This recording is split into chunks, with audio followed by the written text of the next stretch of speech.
सभी भक्तों को राधे राधे। जय गोवर्धन महाराज की जय। आज मैं अधिक मास में परिक्रमा लगाने जा रहा हूँ। कहाँ से लगानी है, कब लगानी है, कैसा टाइम है, आप मैं सभी को बताऊंगा। शुरुआत कहाँ से करते हैं। और ये दान घाटी मंदिर, मैंने परिक्रमा यहीं से शुरुआत की। और यहीं पे कुछ दान करने के बाद में, दूध चढ़ाने के बाद में, पूजा करने के बाद में मैंने परिक्रमा शुरू की। और मैं आगे बताऊंगा सभी दर्शन कहाँ पे, कौन से मंदिर के कब किए जाते हैं।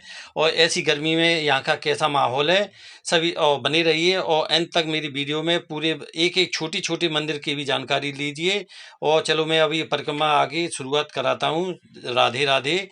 और ये दान घाटी मंदिर के सामने से ही अपना जो मंदिर बना हुआ है, उसके मैंने पहले सबसे अच्छे से दर्शन किए। इस इन पे गोवर्धन महाराज पे दूध चढ़ाया और मैंने यहाँ से परिक्रमा स्टार्ट की। और मैं आगे से बताऊंगा। परिक्रमा आगे सीढ़ियों से निकलने के सामने से ही अपना रोड है, वहाँ से परिक्रमा शुरुआत करते हैं। बहुत से लोग हैं अपने अपनी स्थिति के अनुसार शुरुआत करते हैं, मैंने यहीं से शुरुआत की। और चलो मैं आगे अभी दिखाता हूँ। थोड़ी पर दीपक जलाया, पूजा की, इसके बाद में मैं निकल पड़ा बड़ी परिक्रमा के लिए। बड़ी परिक्रमा 11 किलोमीटर की है और छोटी परिक्रमा 9 किलोमीटर की, जो राधा कुंड में होती हुई जाती है। और ये मैं यहाँ से दिखा रहा हूँ आपको बड़ी परिक्रमा, जस्ट दान घाटी मंदिर के सामने से ही। यहाँ से एक दंडवत, कोई 7 दंडवत करता है, कोई एक, मैंने एक दंडवत करके पूजा अर्चना करने के बाद ही परिक्रमा शुरुआत कर दी। और ये देखिएगा भीड़ का नज़ारा। पैदल ऐसे लग रहा था जैसे सुनो किसी जाम में फंस चुके हैं हम। और अधिक मास में बहुत ही भीड़ हो रही है यहाँ पे, मानो सुनो सब पूरा जहां यहीं पे आ गया है। चलो एक एक करके मैं अभी दिखा रहा हूँ। परिक्रमा शुरुआत होगी, थोड़ी चलने के बाद थोड़ी राहत मिली और मैं ये दिखा रहा हूँ। सबसे पहले मिले मुझे हनुमान जी। थोड़ा ही चलने के बाद में मैंने इनसे आशीर्वाद लिया और प्रार्थना की मेरी परिक्रमा पूर्ण हो ऐसी गर्मी में। और फिर मैं निकल चुका आगे। थोड़ा चलने के बाद ही यहाँ से परिक्रमा 2 रूट में चेंज हो जाती है, एक पक्की सड़क, एक कच्ची सड़क। और मैंने कभी कच्ची सड़क का भी उपयोग किया और पक्की का भी किया। अभी मैं आपको दिखा रहा हूँ। यहाँ से थोड़ा कच्ची परिक्रमा शुरुआत हो रही है और पक्की भी हो रही है, टिड्डी भी खड़ी है, सब व्यवस्था है अपनी प्रशासन की भी। चलो कच्ची परिक्रमा में अच्छा लगता है, पैर भी नहीं दिक्कत देते। और अभी आगे चलती है और क्या है। और थोड़ा चलने के बाद में एक कच्ची परिक्रमा और पक्की परिक्रमा के बाद में एक गोवर्धन पर्वत के बराबर से एक कच्चा रास्ता और निकलता है। बहुत से लोग उसे पर्वत के बराबर से भी पैदल जाते हैं। मैंने अवॉइड किया इसे, मैंने पक्के रास्ते से ही चलना ज़्यादा अच्छा लगा। सब लोग यहीं पे ज़्यादा लगाते हैं, उधर तो कोई दिक्कत होती है, खाने पीने की भी व्यवस्था नहीं होती। और प्रशासन के द्वारा बहुत ही मैं धन्यवाद कहूँगा ऐसी गर्मी में ये वाली व्यवस्था की कि पैरों में कारपेट बिछी थी। सब में तो नहीं, केवल 4 या 5 किलोमीटर मैंने पैर पैर इसी पे चल के देखा था। बहुत ही आनंद लग रहा था नंगे पैरों में ऐसी गर्मी में कारपेट पे चलना, बहुत ही अच्छा अनुभव। और सबसे पहला गांव मिला था अन्य गांव। अन्य गांव सबसे पहला गांव होता है यहाँ पे परिक्रमा मार्ग पर। और उसके बाद में जैसे ही अन्य और गांव निकलता है, ये संकर्षण कुंड होता है। ये श्री कृष्ण के भाई बलराम दाऊ जी का मंदिर है और इस कुंड की मान्यता है, जिसमें नहाने से सब पापों को मुक्ति मिलती है। और इसमें बलराम जी की, ये देखिए गाय भी घूम रही है। और मैं बताना चाह रहा हूँ बलराम जी की एक 27 फीट की मूर्ति भी स्थापित हुई है, जो 2017 में इसका उद्घाटन हुआ था। बहुत ही भव्य कुंड बना हुआ है और अन्य अन्य और गांव इसी से फेमस हुआ है, ये समझो दाऊ जी की कृपा है। और इसके बाद में देखिएगा गोविंद कुंड है। गोविंद कुंड रोड से 200 मीटर अंदर बना हुआ है। इसकी भी मान्यता है, इसमें सुनो शरीर के सब पाप नष्ट होते हैं, गोविंद कुंड। और आगे चलते हैं और यहाँ से देखते हैं पूछरी का लौटा 1 किलोमीटर दिखा रहा है और यहाँ से उत्तर प्रदेश की सीमा समाप्त हो रही है और हम प्रवेश कर चुके हैं राजस्थान में। अब राजस्थान की देखते हैं कि क्या होता है। अभी राजस्थान में घुसे ही थे और ये यहाँ से गेट से अंदर से होके राजस्थान में प्रवेश। और ये देखिएगा गोवर्धन महाराज जी के बहुत ही विशाल मंदिर। और ये देखिएगा पूंछरी का लौटा। पूंछरी का लौटा के दर्शन न किए तो आपकी परिक्रमा पूर्ण नहीं मानी जाएगी। यहाँ पे आपको रजिस्ट्रेशन कराना ही पड़ेगा।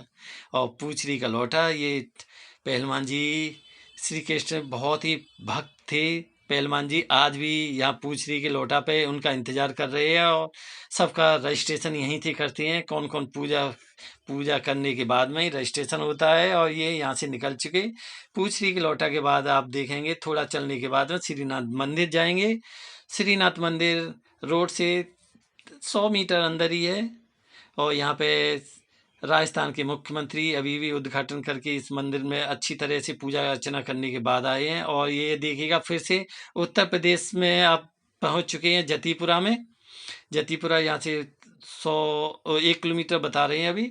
और इस छोटे से गेट के अंदर से निकलने के बाद ही आप पहुंच चुके हैं उत्तर प्रदेश सरकार में, योगी सरकार में। और यहाँ देखिएगा भंडारों की क्या व्यवस्था है ऐसी गर्मी में। चारों तरफ भंडारे भंडारे लगे हैं। और आपको मैं जानकारी देना चाह रहा हूँ, अभी 84 कोस के भी अधिक मास में परिक्रमा चल रही है। भीड़ बहुत अधिक है। ऐसा लग रहा है गुरु पूर्णिमा अभी भी चल रही है क्या। और मैंने ऐसे 48 टेम्परेचर था अभी मैंने देखा। और इस ऐसी गर्मी में हाल तो बेहाल था, पर मज़ा भी बहुत सुंदर आ रहा था। आप सबसे अनुरोध है, अभी सभी परिक्रमा लगाने आए 84 कोस हो या गोवर्धन, और ना जा पाए तो सुनो, इस वीडियो को देखने के बाद भी आप ये लगेगा मैंने परिक्रमा पूरी कर ली।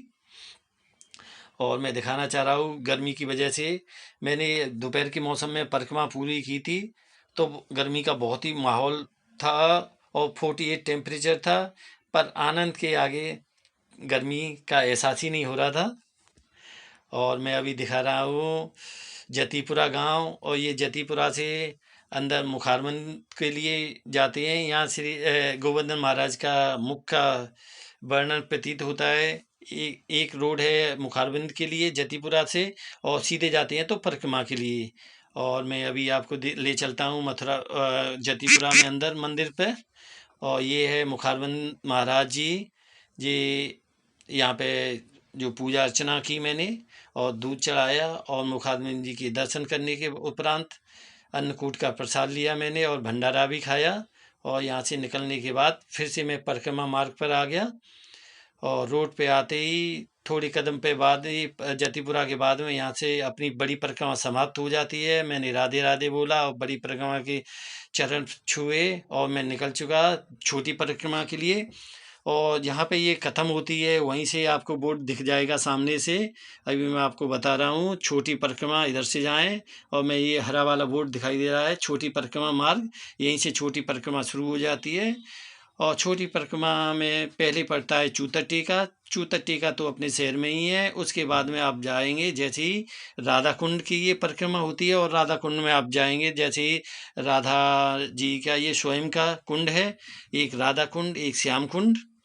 श्याम कुंड का पानी ही राधा जी के राधा कुंड में आता है। बहुत से लोग पहले नाइट में नहाने की प्रक्रिया है, इसका शुभ फल तभी प्राप्त होता है। और ये देखिएगा सब इसमें पूजा अर्चना करने के बाद फूल पत्ती चढ़ाने के बाद इसमें पैर धोना सबसे सख्त बनाया है। और देखिएगा ये 6 साल से ये दंडवत परिक्रमा कर रहे हैं। 1008 एक बार में 1008 ये पत्थर की ये लेके गोटी एक कदम होता है। इसके बाद में ही मैंने देखा कि ये कांटे वाले बाबा जो इलाहाबाद के उसमें फेमस हुए थे, ये भी अपनी अपनी एक झांकी लेके हुए यहाँ पे गोवर्धन परिक्रमा में ऐसी गर्मी में धूप में बैठे हुए हैं। और इसके बाद में देखिएगा कुसुम सरोवर, इसका नज़ारा तो देखने लायक ही बनता है। सबसे सुंदर गोवर्धन महाराज के बाद में ये जो भी सुंदर मंदिर है वो कुसुम सरोवर है। यहाँ पे पक्षियों का ये डांस होता है, ये नाइट का व्यू देखने लायक ही है। मैं अभी दिन में परिक्रमा लगा रहा था तो मैंने ये नहीं दिखा पाया। उसके बाद में सब सीधे मंदिर में एंट्री की, मैंने पूजा की अर्चना की और बोलो गोवर्धन महाराज की जय। और मैंने रसीद कटाई, उसका 56 भोग का प्रसाद लिया और एक दुपट्टा भी उन्होंने दिया था मुझे। जो लोग घर बैठे दर्शन करना चाहते हैं गोवर्धन महाराज के तो इस वीडियो को देखें। और ये देखिएगा गोवर्धन महाराज की साफ सफाई चल रही है। अभी ये 56 भोग के लिए तैयारी चल रही है। और आप बताना कि मेरी वीडियो पूरे गोवर्धन महाराज में कहाँ पे मिस हुई, क्या नहीं आप देख पाए। और प्लीज़ फॉलो कीजिए, सब्सक्राइब कीजिए। जय गुरु गोवर्धन महाराज।